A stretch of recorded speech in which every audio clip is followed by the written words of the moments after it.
Today we're thrilled to have an expert with us talking to us about grant writing.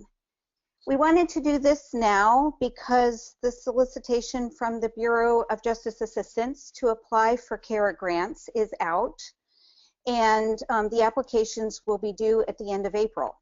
So we wanted to have this session so that anybody in the stakeholder community who has an interest in applying for CARA funds can have the benefit of the expertise that Valerie Tickle is going to give us today.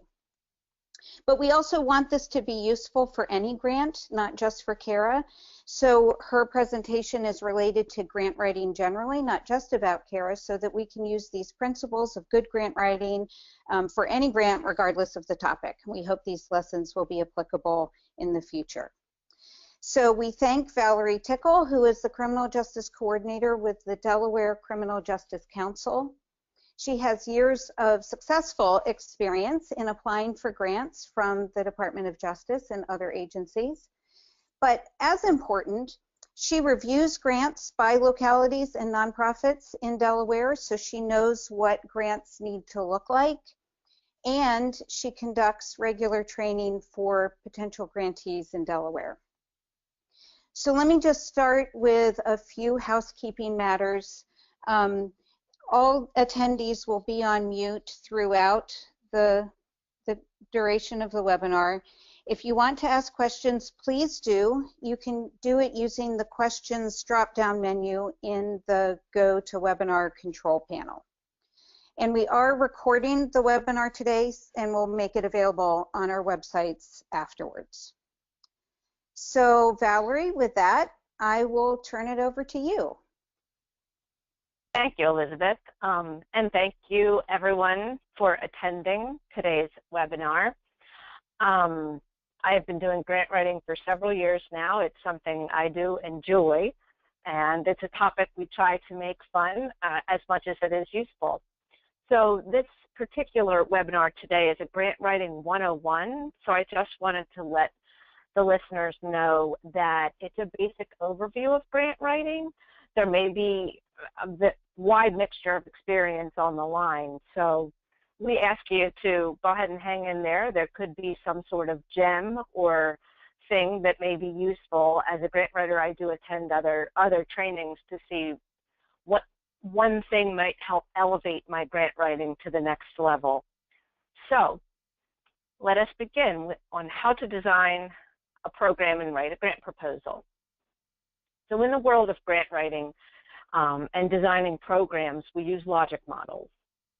And you can hear this a number of times, and a lot of times we attach logic models to grants, and they're really the connection between the activities, the inputs, the outcomes, and there are a series of if-then statements.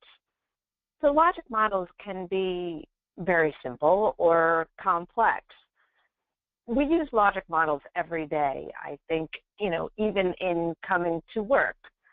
If it is raining outside, then I'll need to bring an umbrella. If there is traffic on the highway that I'm going to take, then I'll take an alternative route. So it's really a linear way of thinking logically through a process, and it's very useful in the grant writing world.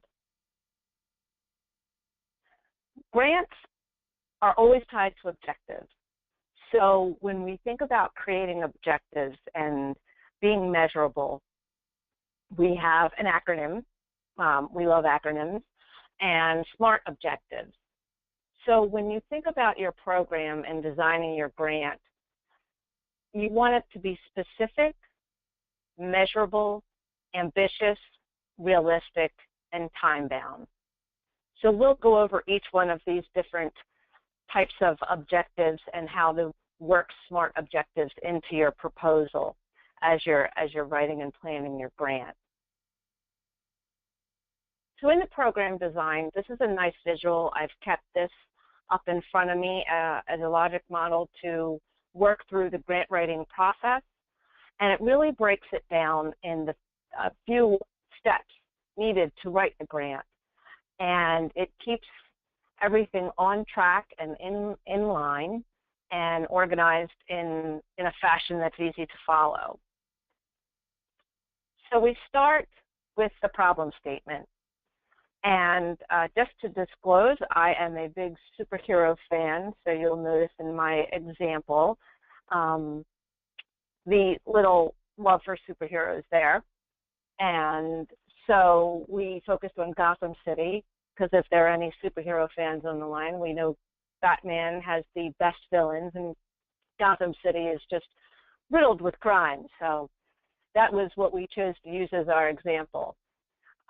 So in your problem statement, it's really taking a look at what's wrong, an assessment of what needs to change, what's going on in your specific area.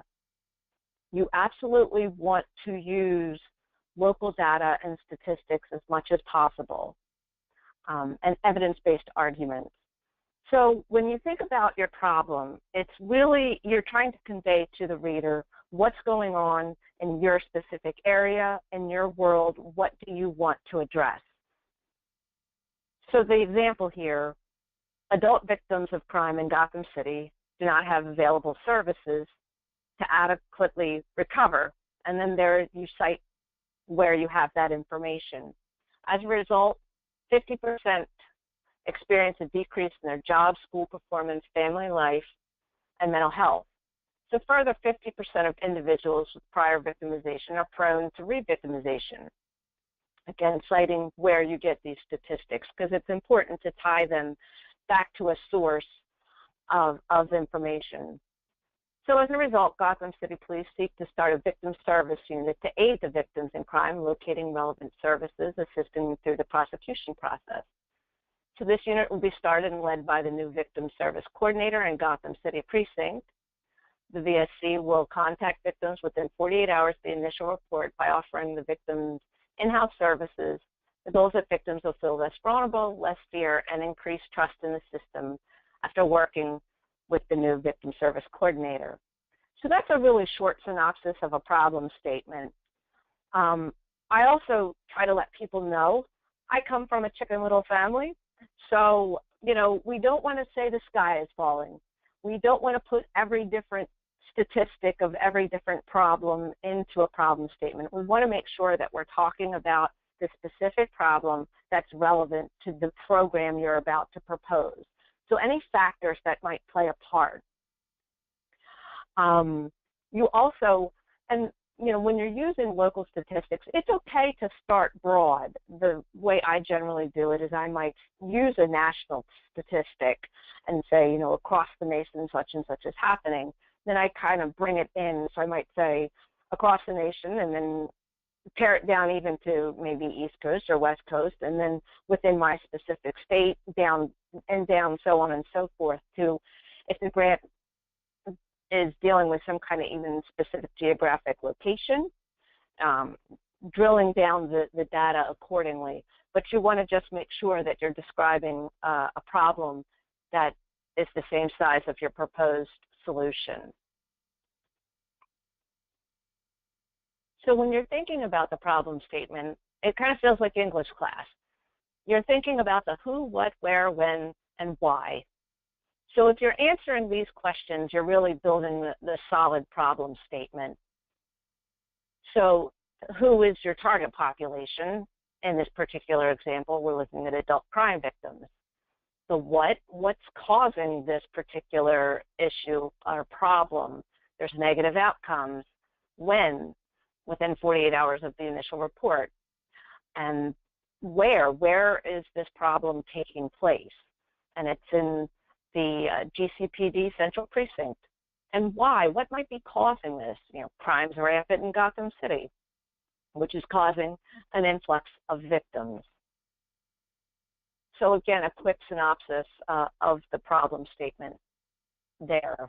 Gotham City, victims in Gotham City lack the services to navigate the system, so they're prone to experience the negative outcomes. Next, you want to look at your goal statement. So all the program activities are tied to the goal.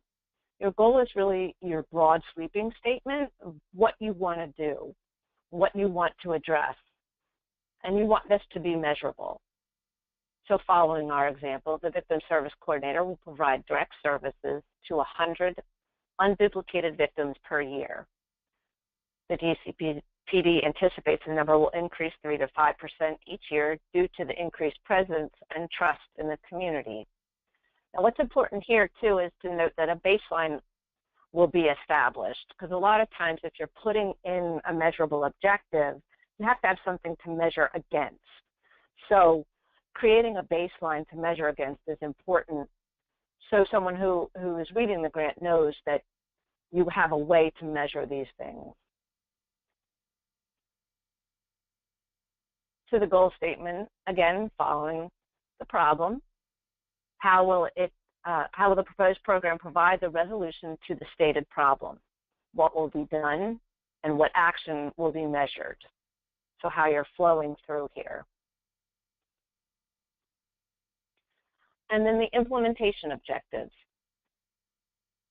The implementation objectives, when you're writing a grant, is really your description of how you're going to get this project off the piece of paper and into the real world.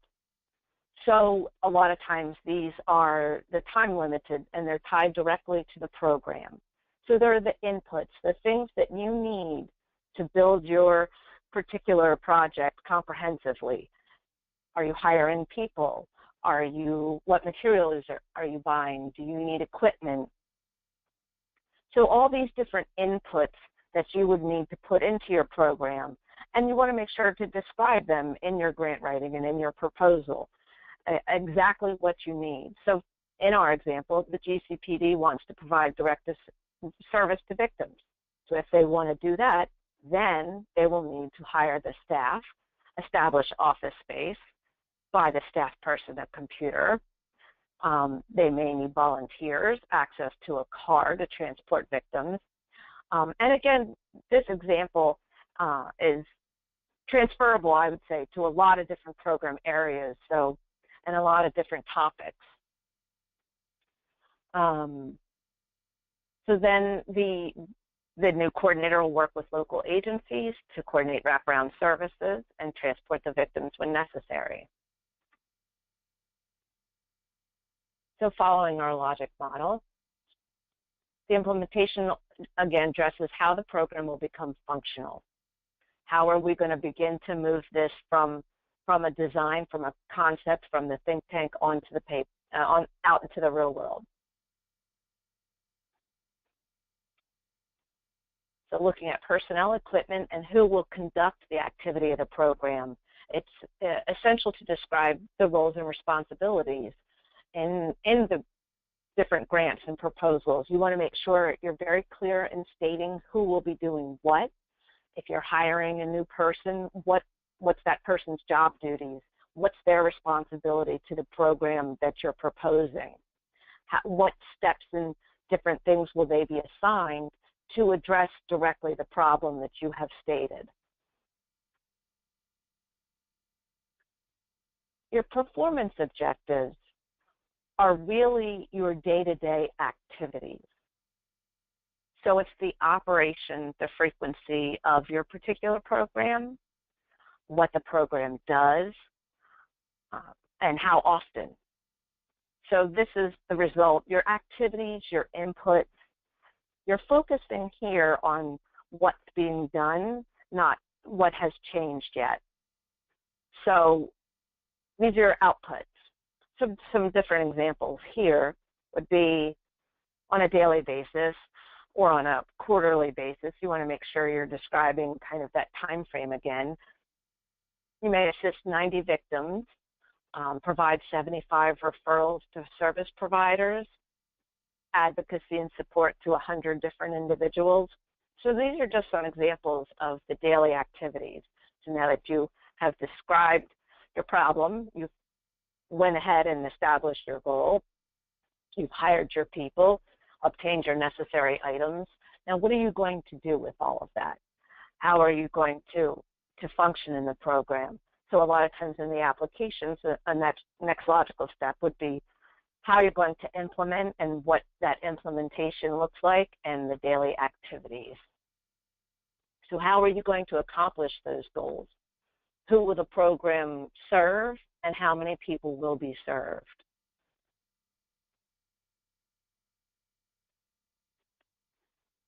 And after all that, we want to evaluate the impact. What is the outcome of the project? So you can look at the impact objectives in several ways. There's the initial, an intermediate, and a long-term. And grants, a lot of the grants will run in certain time frames. They might be 2 years, they might be 3 years, or even 1-year grants. So a lot of times you can only do so much in that time frame. So you want to make sure when you're establishing your impact objectives and what the program accomplished, that you have that in mind. So of course your initial outcomes are what's closely related to those outputs. What first benefits might have happened or changes the participants or clients or whoever you're serving, what have they experienced? An intermediate program outcome is what difference the program made. So it refers back to the problem and addresses whether that identified problem was truly indeed affected by the presence of your particular program. So it's the so what. You know, we've established there was this problem. We have put these things in place. So what has happened? So here you are focusing on what has changed. And did something make a difference? Are there new behaviors or changes based on the operation of your program? Has new knowledge been shared? Have connections been made to programs, to resources, skills that have been built? Your long-term is looking way out into the future, your ultimate change. All this has happened, and as a result of it, the world is a better place. The changes in the condition, the status of the participant, the life change that's happened. So we can get into the examples here. So examples of our impact objectives, our initial impact. So if the GCPD created a victim service coordinator position, then 75% of victims served report a greater knowledge of A, the community resources, B, the safety planning, C, their rights and options, and D, the criminal justice process. So that's what they got immediately. They've increased their knowledge base. Now, taking that increased knowledge, then at least 50% of the victims will access the relevant service. So now we've given them the knowledge, hopefully they're accessing the services. So then in the long term, if they are accessing the services, then we envision that at least 25% will gain greater coping mechanisms and reduce the risk of future victimization. So here you can see how it kind of lays out accordingly from start to finish as a result of the program.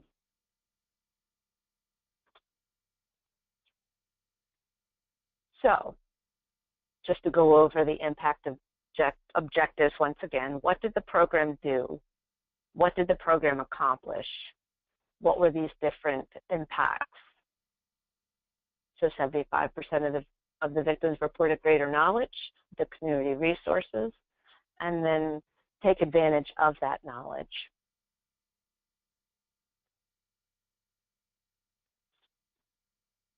So when you're thinking about designing your proposal and your grant, you have to consider a lot of different things. When you're talking about what you're going to measure, you have to think about what's going to be the data source for the program. And these are all important things to describe when you're writing your grant. How will you obtain the information? Is it realistic? Can you get that information? So if you are maybe talking about outcomes as a result of a problem, I work a lot in the offender reentry world. So if we talk about recidivism and decreasing that number, I have to also make sure I have access to that data and I know where that data is coming from and how will it be collected, how will it be addressed. So I want to make sure that I describe in the program in the proposal those different elements. Can I get it, and can I convey that my program was a success? Then it's also important to describe how will success or failure be determined.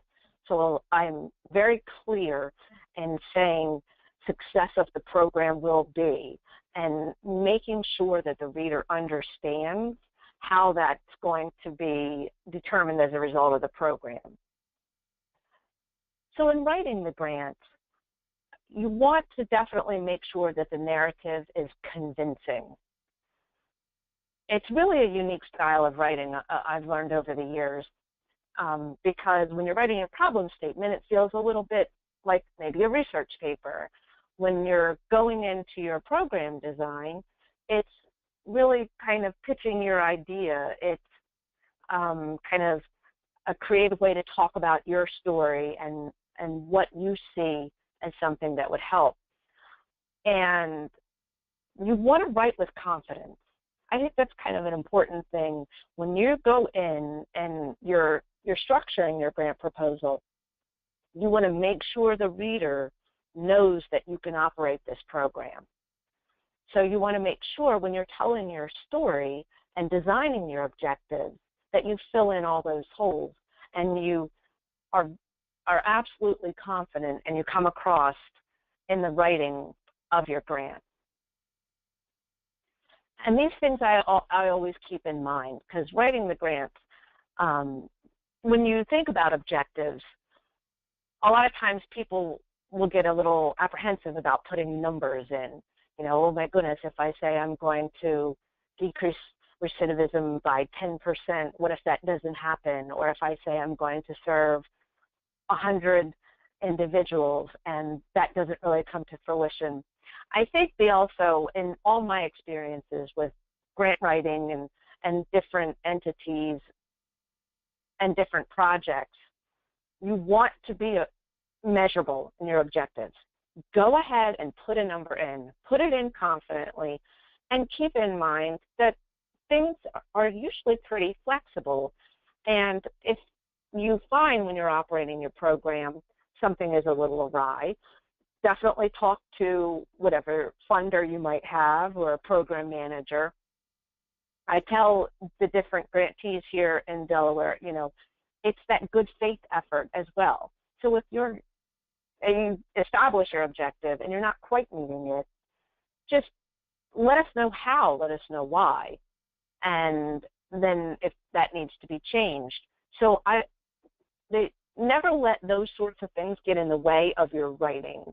You want to make sure that you've thought out your program and it is realistic, but you also want to be ambitious. And it's a little hard to kind of maybe find that fine line between the two. But keep in mind that those things can often be looked at throughout the process of the grant and of the project. And also I keep in mind that designing programs in the real world, there's all these different factors that affect grants, environmental, personality, experience.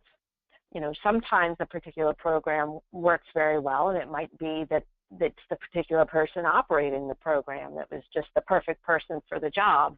And, you know, we have to think about that when we're designing a project or if we're replicating something, you know, what things make that grant work. One example I used years ago, we were writing grants for offender reentry, and we also teamed up with several other entities in the state, and we were looking at a Department of Labor grant and a Bureau of Justice Assistance grant, and we got everything together, got it in. We were successful in obtaining the grant, and it was back in that 2008 timeframe when employment just started going a little further down and not being quite so easy for those returning from incarceration. So we had no idea that that was really going to happen when we were planning the project, but that was one of those kind of broader factors that came after the fact. We had the grant, we were still moving forward with employment, it would just, we had to kind of think about how we would do that as a result of something that was kind of out of our hands. So when thinking about the logic model, it offers that relationship. And just keep in mind things that correlation does not exactly equal causation.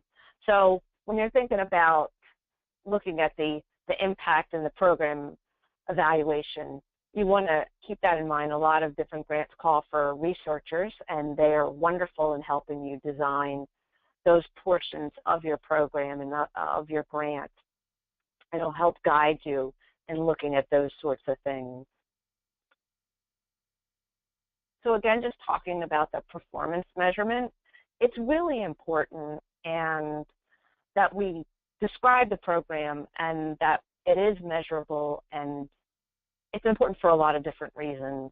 It's important for the broad spectrum of the different grant or proposal. If you have federal reporting, accountability, evaluation, replication, a lot of times we want to make sure that our particular program is going to give whatever funder the information needed to continue funding these sorts of things, to continue helping people across the country or within your state. You want to make sure that it's very useful in the information. It also helps within the program, the stakeholders there. So it helps you with your design implementation and managing your program and the different decisions you have to make as you move forward, evaluating. And then, of course, with grant funding, we know that it's got time limits and then it's over, and we want to make sure our program continues on and is sustainable beyond just those grant funds.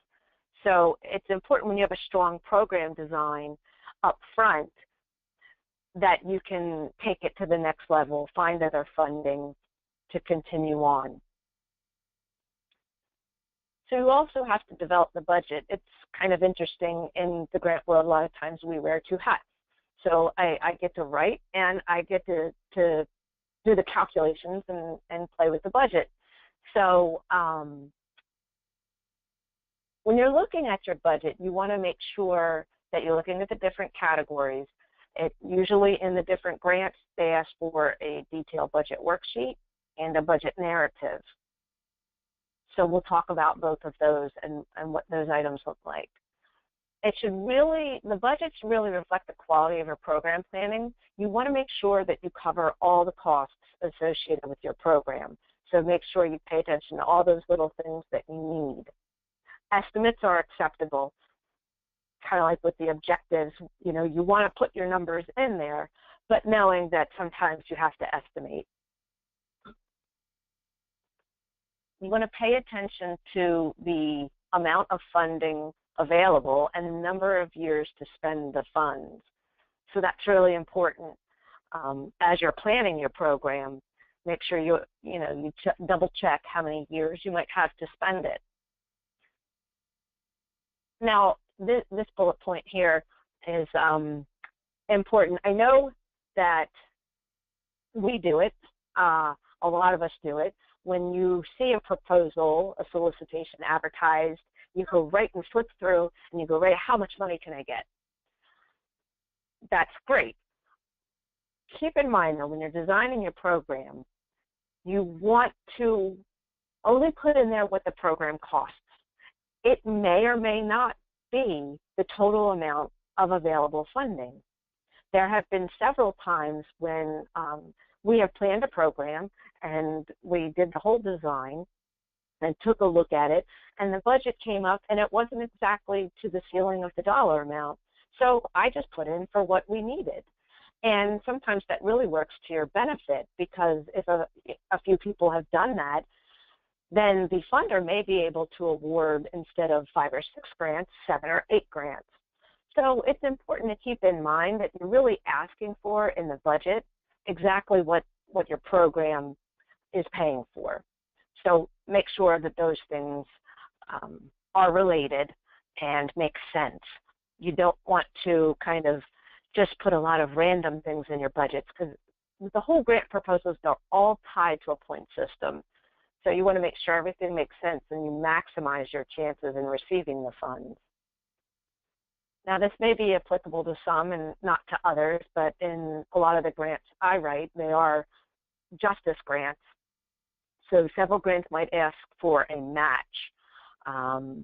So the match dollars are your program buy-in.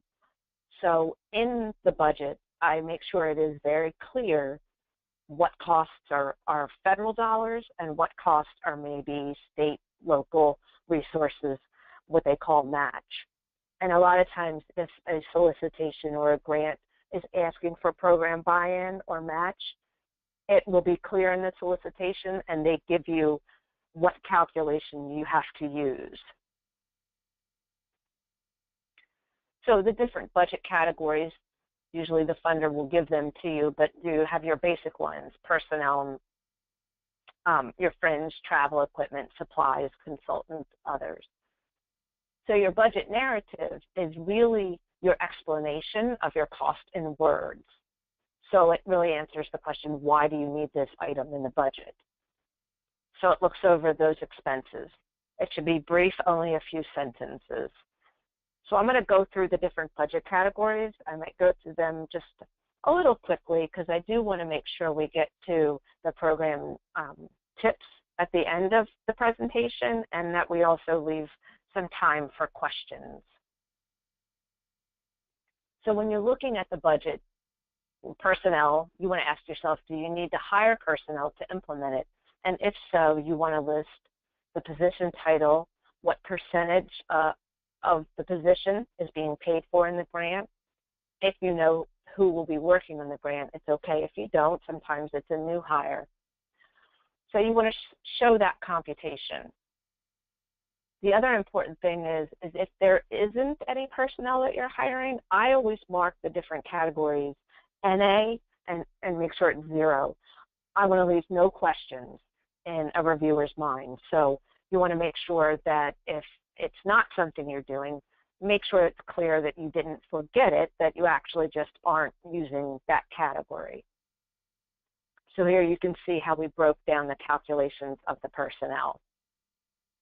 You want to show your math. So an example of a budget narrative statement, since Gotham City Police, since they're starting the victim service unit and they're locating the relevant services to assist them through the prosecution process. So it kind of describes where the person's going to be at, why they're needed for the grant, that 100% of the grant funded activities, so the funds will pay for the victim service coordinator. There's going to be a supervisor involved, and then a little job description of what that coordinator is going to do. And then you also want to say how you came up with that cost. So you've based that salary on maybe different job duties and workloads by similar coordinators, and it follows your agency hiring scales. So you want to make sure that you're not just kind of pulling it out of thin air. You want to tell where you got these figures and how you came up with the numbers. So if you hire somebody, you have to have fringe benefits as well. So you want to list them accordingly. So it's only for the percentage of time or the hours devoted to the project. So if you've hired someone 100%, 100% of their fringe would be listed. If it's 50% and so on and so forth. So you want to make sure that in your calculations you show that as well. And then again in the narrative, just explaining what the benefit rate might be for your particular agency, and then that breakdown. In the travel category, you want to list a few of the different grants might require trainings or conferences. So you want to make sure you read in the solicitation in all those different areas and see if there's required training or there's anything that you have to include. In this particular example, we have the individuals going to Metropolis to get training, which is the hometown of my favorite superhero, Superman. But anyway, so we want to look at how those rates were determined And the GSA website is how you come up with those different calculations. If you just Google GSA, it will give you the rate for any area in the country and what the per diem is and all those calculations that you need to show in your budget. So do you need equipment to meet your objectives? Then you want to list that as well. A lot of times equipment's a one-time cost, so be careful if you're planning with multiple years. If you're copying and pasting your budget or something like that, just be sure that if you have equipment listed in year one, but you're not rebuying it in year two, take that back out. A reviewer will pick up on that, so you want to make sure that you've got everything set accordingly. And then again, the justification as to why you need that equipment and if you've obtained a quote or not. And you have your supplies and operating. So you want to just list whatever is included in that category for the grant. And then justify what those costs are. Your office space, your office supplies, if you need cabinets. And then you have the consultant contract area, if you do have someone coming in to do a particular service, and then making sure that you're following any guidelines with the funder. The federal rate, the allowable cost is $650 a day. So you just want to make sure you include those items and those calculations. And again, why you would need that particular person. And then the other category, these are just things that don't fall nicely into one of the established budget categories. A lot of times it's the registration for different conferences, trainings, or workshops. That would fall in your other category. And then what the justification for those items are. And then you want to do a summary. So what the overall costs look like. I break it down per year, and then I do a total. So it's very clear where we're going in each of the different grant years. And then again, if there are match dollars, I make sure it's clearly labeled as such in my budget. So just plan for everything.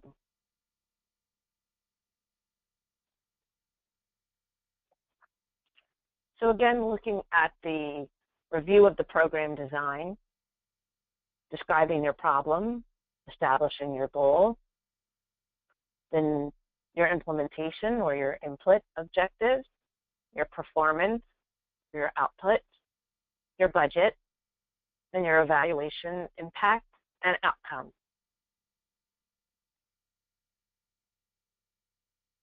So here's your logic model. Follows through accordingly, do the different steps in really a very basic format of describing your problem, and then following it through to what you really want to do to institute change.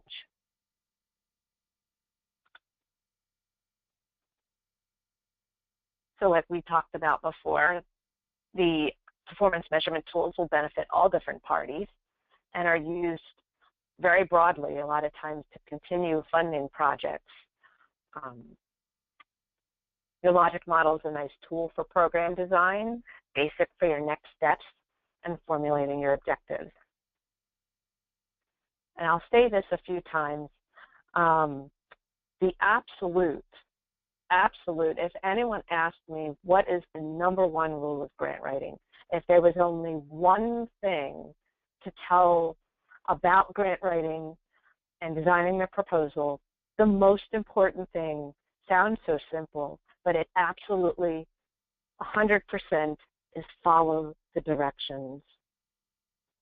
You want to definitely follow the directions exactly. A lot of times what I find in reading different proposals, when you get in there and you're writing and you're kind of in the groove, you can talk a lot about your different problem and your program or your design, and you might lose sight a little bit of what exactly the solicitation has asked. So following the directions is absolutely crucial. So grant writing can be, I think, a little overwhelming to some and at some times. So if you look at it in the whole broad picture, you might, oh my goodness, this is a lot of work. So I try to take it one piece at a time. Okay, today I'm going to work on this section. Tomorrow I'll look at this section. So you just want to make sure that you take it off in little chunks. It's a bit of work. It's very rewarding, though. When you're successful and you obtain that award, it really is truly a great feeling.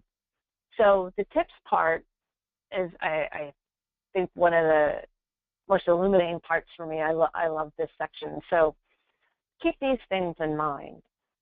So before a proposal even comes out, work with the different people in your agency to hold regular brainstorming sessions. Continue to look at, as a group, what needs you're addressing, what are the visions, what you'd like to do. Always check the literature, the newsletters, the websites for announcements and things that might be useful. I'm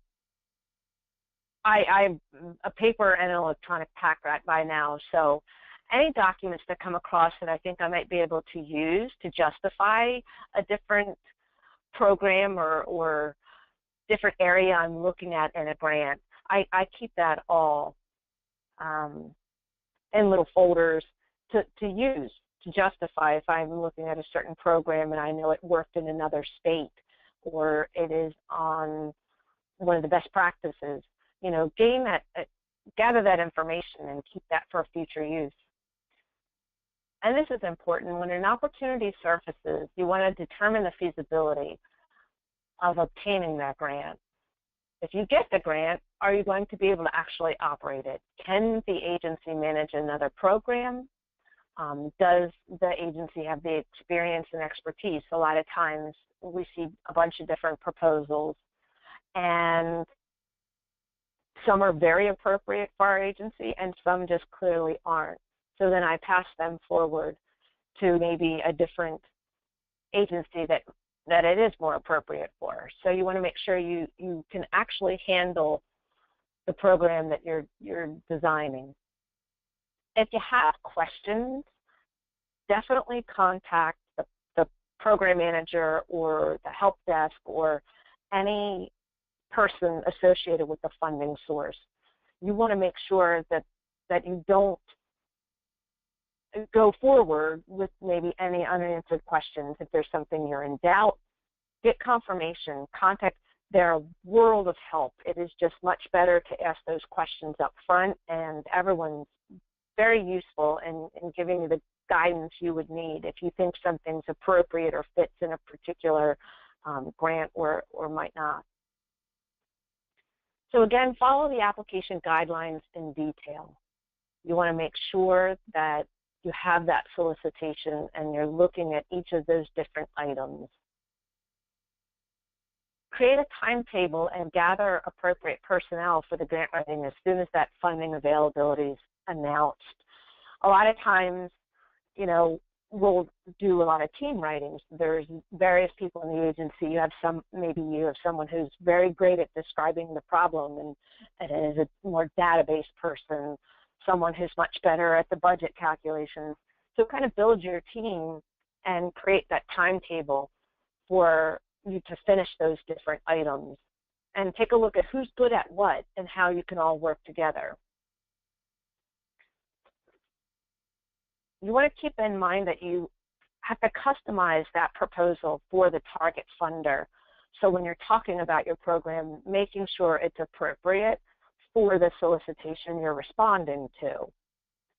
A lot of times I might take a previous grant, if it follows the same format, to kind of jumpstart me when I'm writing the next grant. So you want to make sure, though, that you take a look at that and it's actually targeted to the right funder. You want to describe the program with rich detail, measurable objectives, and not empty adjectives and excessive languages. I love language. I talk a lot. I know that one thing I keep in mind in my grant writing is to get to the point. You want to be able to say what you need to say and say it in a very convincing, pointed fashion. So while there's some lovely adjectives and some, great use of words in a lot of the things I read, you want to make sure that you kind of hone in on what exactly you're doing. And I think that there's some great statements like, as a result of this program, everyone will get along better and the whole world will change. And that's lovely. You just want to make sure that when you're grant writing that you've got things measurable and things straight and to the point. And in the grant world, you definitely want to propose your innovative ideas and solutions. So grants are the opportunity to maybe take a look outside the box, take a look at what's different, not something maybe that's been traditionally in any kind of agency budget. This is your opportunity to try something new, try a solution that maybe you've had and just haven't had the available funds to do so. I know a lot of different states and agencies might be in budget situations, so you want to describe that there's not funding available. And I mean, in your problem statement, definitely say, we can't get this off the ground because. And then this is your opportunity to be creative, to try something that's different, to look at the solution. You want to use subheadings and citations. So you want to make sure that if, when I look at a solicitation, if it says statement of problem, the heading I use is statement of problem. If it says problem statement, I say problem statement. It might sound like a little bit of a stickler, but I want to mirror back the exact language in the solicitation, and that's important. That keeps it on point for the different funder that you're applying to. So you want to also avoid the passive voice. You want to use active verbs. So you want, when you're writing your grant proposal, know that you're going to do it. Know that you're doing this program. You're, again, like I said earlier, that you're confident that it comes out very convincing. So use the active verbs. Not, you think maybe the result will be, go ahead and claim it. You want to make sure that the reader knows that you're going for it. I'm going to come in, we will do this many people are going to be served, and you want to make sure that it comes across in your writing. And then we talked about describing the problem that's the same size as the solution. Don't Chicken Little it up. You want to use your local data. And if the data needs to be updated, or if there's some data that's called for and you don't quite have it, what I do is I go ahead and I call myself out in the solicitation. If I maybe have a recidivism rate or some sort of number that it calls for, and maybe it's dated, I'll say, okay, this is the most current data I have. And then I describe the plan to obtain, the updated information. So if something is there, you don't want to let something go through, and you don't want to lose points on not mentioning maybe a particular required item. If you don't have it, call yourself out and then give the action plan as to what you're going to do to get that. This is big. You don't want to assume the reader knows, the reader of your proposal knows much about the subject matter. So a lot of times when we're reviewing grants here, we will pull in somebody from a completely different grant area, or somebody from a whole different population, or a whole different set of eyes. So you want to make sure when you're writing your whole proposal, that you describe exactly what you need to for it to be a full package. My poor families, a lot of times I'll bring home a grant and say, you know, read this, and does it make sense? Can you tell me what we're going to do? You know, take someone who's outside of your whole world maybe and have them take a look at it if they have the time, and see if they can articulate back to you what your problem is and what you're going to do about it in some kind of cohesive way. So again, keep in mind your capability of measuring the impact objectives. You want to make sure that you can go ahead and get any data that you need. It's very important, it sounds again so simple, to keep the format and the page limits. You want to keep them in mind. If the solicitation says 12-point new times room and 12-inch margins double-spaced, absolutely do that. Make sure it is double-spaced. Make sure, because a lot of times if you have maybe only 15 pages, it doesn't feel like a lot when you're writing. So, but if you cut the corners or make it single-spaced, it could actually potentially bump you out of the running. You want to make sure that you don't do these little tiny things that knock you out of any consideration. So I follow it to a T. The page limits are definitely there for a reason. And as a reader of a lot of proposals, when you review the grants, it's a blessing when they're all adhered to. So I immediately, when I look at a solicitation, I pay attention to the review criteria. So I will go through and find out if there's a scoring mechanism and what that looks like. You want to make sure you understand what emphasis is given to what section to each section of the proposal. So, and they change for different grants.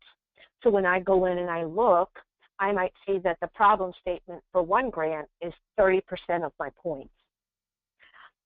On another grant, it might only be 15%.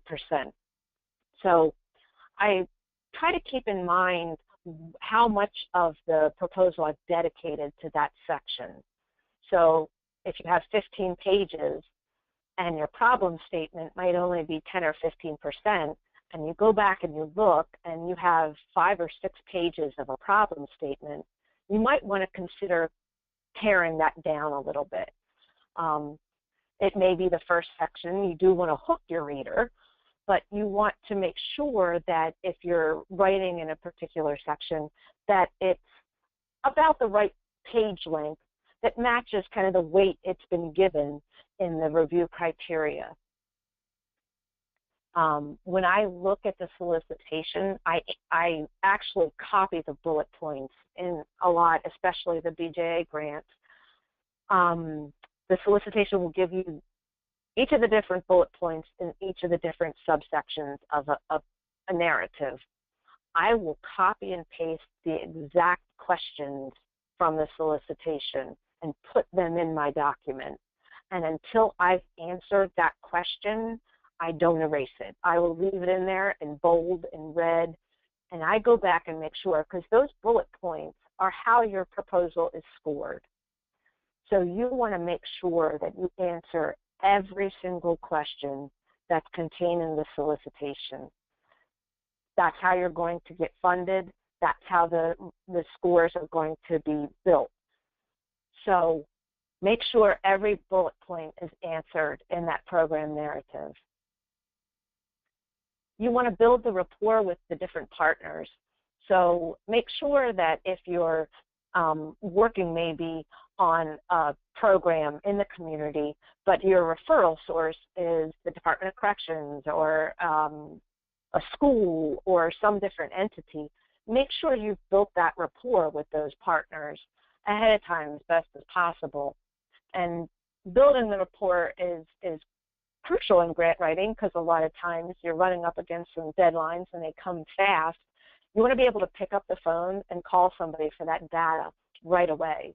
you want to make sure that when you're getting your letters of support or your memorandums of understanding, that you've already built the rapport with these different partners, so they have the trust in you when you're bringing this grant and this application to them, and they feel comfortable signing on and doing that.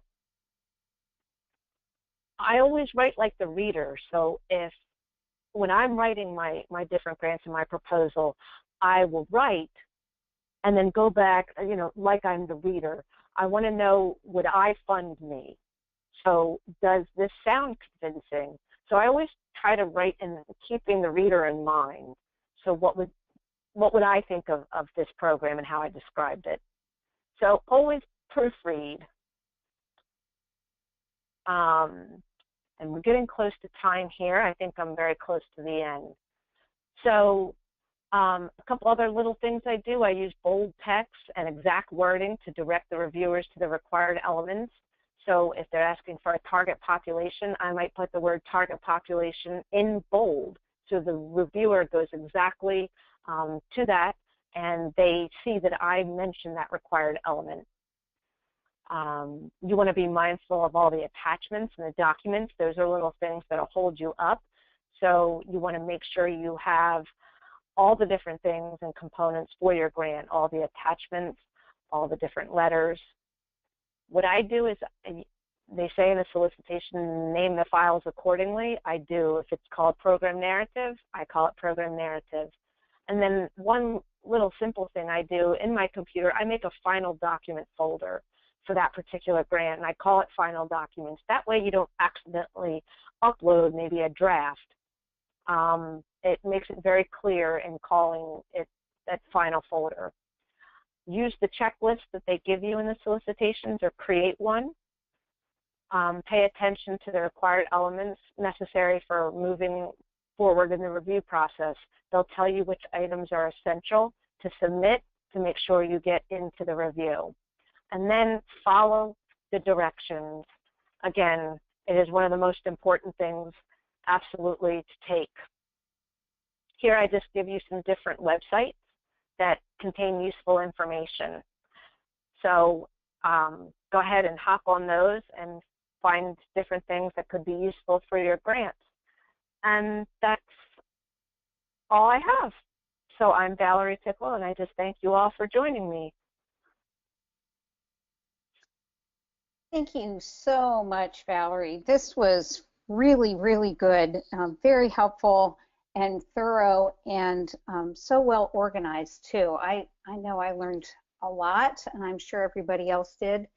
So we have questions coming in. If anybody does have a question, feel free to send it through the questions function on the GoToWebinar control panel.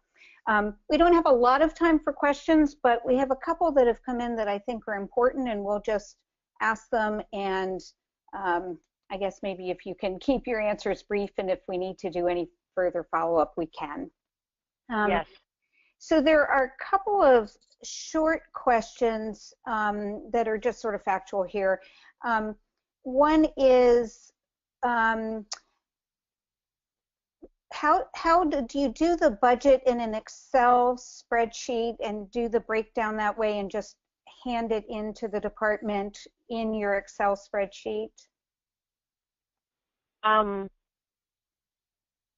lot of times there are detailed worksheets that may be given to you. So if the funder has a worksheet, you can certainly use that.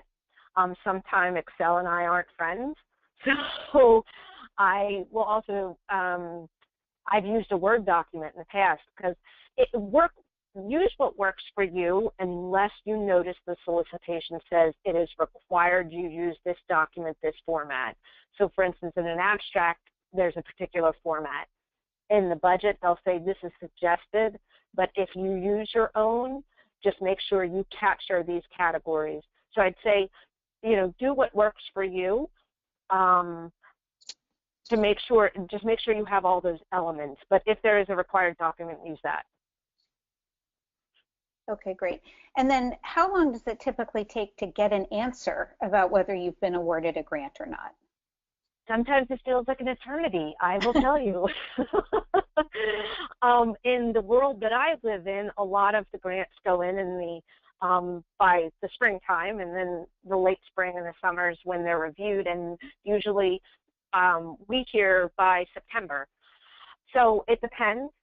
There may or may not be a timeline on the solicitation. When I do solicitations in state, I will tell them my timeline.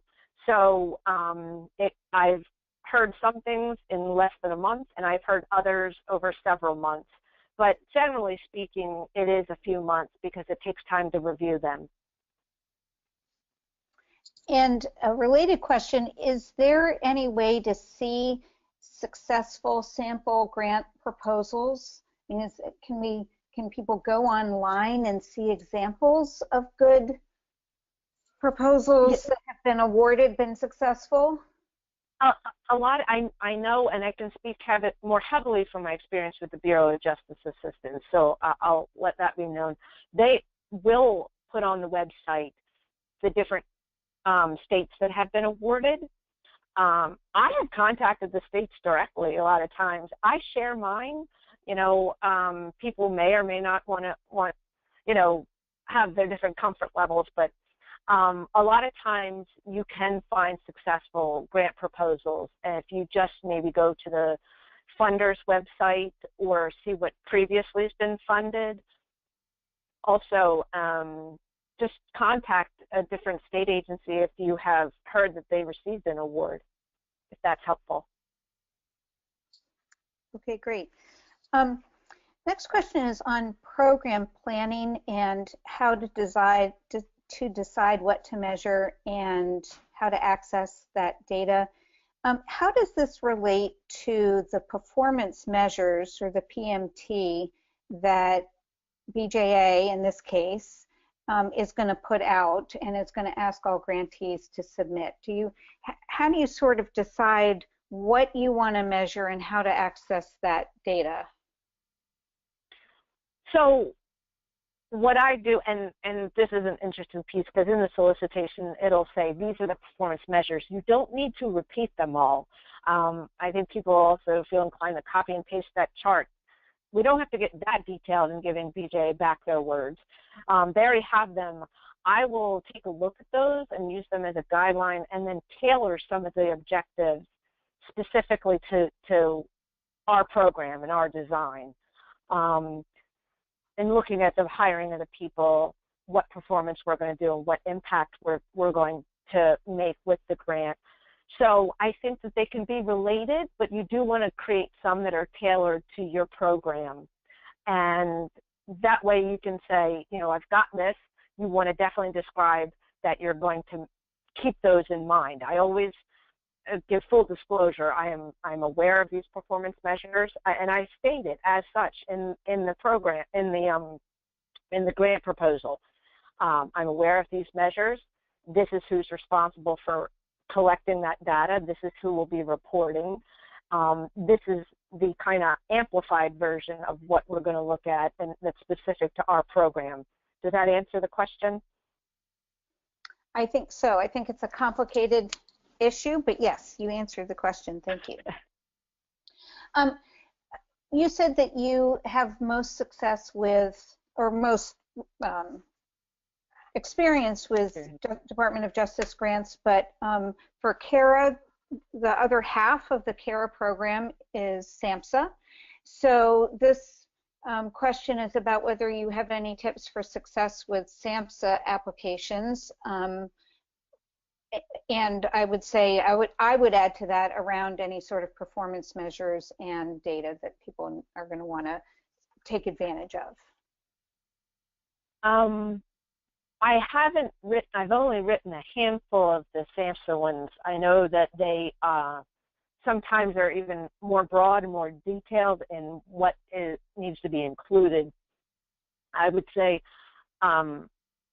go to the website, definitely. Make sure that there are any documents related to the solicitation, that you have them. Sometimes, I believe it is the SAMHSA grants and maybe the National Institute of Justice grants, the NIJ grants, because I've only written a handful of them. There's a solicitation that's specific for the grant, then they also have their general grant writing rules. So you want to make sure you look at both of them. And then keeping in mind what the particular funder is interested in. So when you're designing your objectives or your program, look at the mission statement of the funder, look at what they're interested in, what difference they want to make, what other programs, what other research have they done, those sorts of things. So you can make sure that you're speaking to that funder, because if they're putting money into a particular program, you want to respond accordingly and make sure it's within their mission. Does that? Yeah, great. Yep. Okay. Perfect. We're a little over time, so I'm going to ask this question, which may be specific to one or two in the audience, but actually it may be applicable to more. So this person says, we are a new 501c3 organization applying for a local grant, but the application says you have to be in existence for 2 years or show validation of credibility in the community if less than 2 years old. Any thoughts on best ways to show credibility in the community? This particular person is using the fact that major companies in their community have donated funds to them. But for anybody, how do they establish credibility if they are new, or even if they're small and have never applied for a grant of this kind before? Okay, I would say when I look at history and understanding the population when I'm reviewing the grants, sometimes you can talk about maybe the individuals. If it's a small agency, how long have you worked in the field? Maybe you're new 501c3, but what has been your prior experience? I also think partnerships are really essential. A lot of times a new 501c3 might be kind of working with some other community entities or other agencies that have been in existence for a long period of time. So building that rapport, saying I've worked with these people, and saying, you know, hey, I have this expertise as a new 501c3, and what you don't have, maybe you're going to partner up to fill that gap. So I think you know, if you're creating a new agency, there's should be some experience probably that you can talk about as to why or where you're going or where you're going to supplement whatever thing you might not touch in your new agency.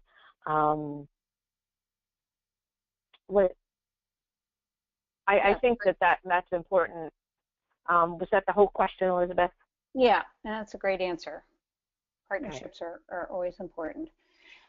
So here's the last one. Is there a list that people can get on some sort of website or pushed out list from the federal government about solicitations available?